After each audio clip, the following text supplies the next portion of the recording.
श्रीमहागणाधिपतये नमः। सदाशिवसमारम्भां शङ्कराचार्यमध्यमाम् अस्मदाचार्यपर्यन्तां वन्दे गुरुपरम्पराम्। अपारकरुणासिन्धुं ज्ञानदं शान्तरूपिणं श्रीचन्द्रशेखरगुरुं प्रणतोऽस्मि मुदान्वहम्।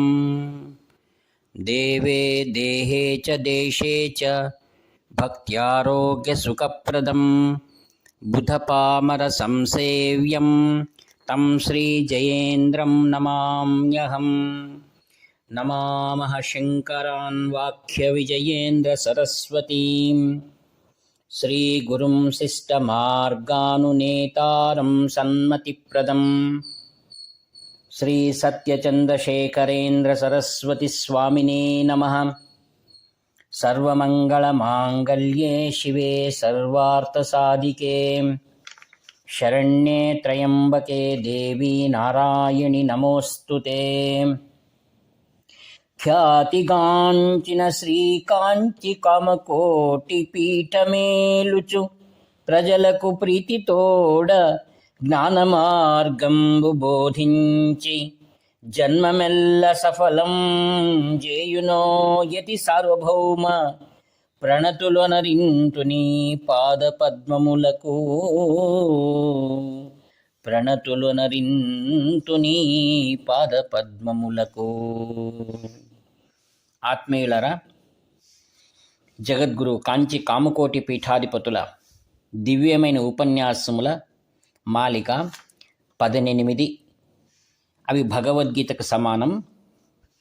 కాంచి కామకోటి పీఠాధిపతులు 1937లో శ్రేష్టమైనటువంటి చెన్నై నగరమునందు వారు ఉపన్యసించినటువంటి ఉపన్యాస మాలికను తెలుగులో అనువదించిన వారు శ్రీ వేలూరి రంగనాథ నాయుడు గారు. వీరిది సికింద్రాబాద్. 1937లో వారి పలుకిన పలుకులను ఒక గ్రాంధిక శైలిలో ఉంటుంది. ఒక్కొక్క ఉపన్యాసాన్ని ఒక్కొక్కటిగా మనం అలానే చదువుకొని నాటి భాష మరియు దాని యొక్క నైపుణ్యాన్ని, తెలుగు యొక్క మాధుర్యాన్ని చవిచూచి ఆనందించడం గాక మొదటగా శ్రీ వేలూరి రంగనాథ నాయుడు గారి తొలి పలుకును విందాం. ఈ గ్రంథములోని ఉపన్యాసములు శ్రీ కాంచి కామకోటి పీఠాధిపతులైన జగద్గురు శ్రీ చంద్రశేఖరేంద్ర సరస్వతి స్వాముల వారు చెన్నపట్టణమునందు ద్రావిడ భాషలో ఉపన్యసించ భక్తులచే ప్రచురింపబడిన ఈ ఉపన్యాసములు జ్ఞానసిద్ధికి మూల కారణమైనందున ద్రావిడము తెలియని యాంధ్ర సోదరీమణులు వీటిని పఠించి కృతార్థులు కాగలన అపేక్షతో శ్రీ స్వాముల వారి యాజ్ఞను పొంది యథామాతృకగా ఆంధ్రీకరించి ప్రచురించడమైనది. శ్రీ స్వాముల వారు పీఠాధిపతులే కాక యంతర్ముఖులను యోగసిద్ధి సంపన్నులైన మహనీయ మూర్తులు. వీరి దాతృత్వము, భూతదయ, శాంతము మొదలగు సద్గుణములను చూడ అపర శంకరులనియే నిర్ధారణ చేయనగును.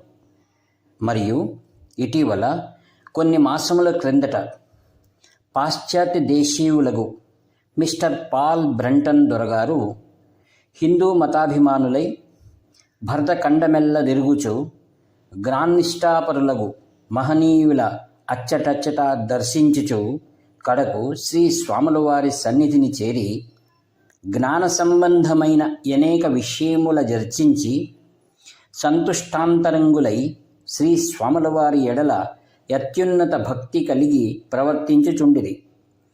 ఇట్లుండ వారు ఒకనాటి రాత్రి శయనించి ఉండు సమయమందు హఠాత్తుగా మెలకువ చెంది ఎంధకార బంధురమైన శయ్యాగ్రహమందు తన ఎదుట ఒక ఛాయ కనబడుచున్నట్లు తెలుసుకొనెను.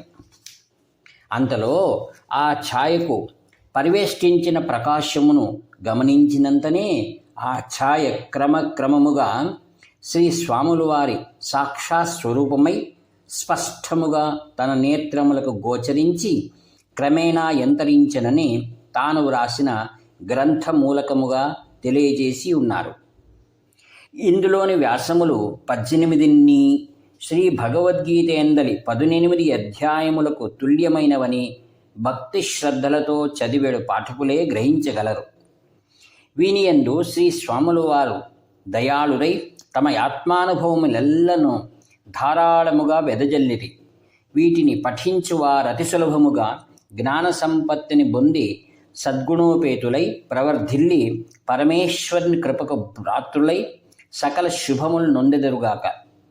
ఈ వ్యాసములు ఆంధ్రీకరించుటలో బ్రహ్మశ్రీ వైద్యనాథ్ అయ్యర్ BA BL గారును, బ్రహ్మశ్రీ వంగిపురపు జగన్నాథ శాస్త్రి గారును, బ్రహ్మశ్రీ వఠెం సుబ్బయ్య జోష్యు గారును శ్రద్ధాపూర్వకముగా నాకు సహాయులైనందున గ్రంథము పూర్తి అయినది.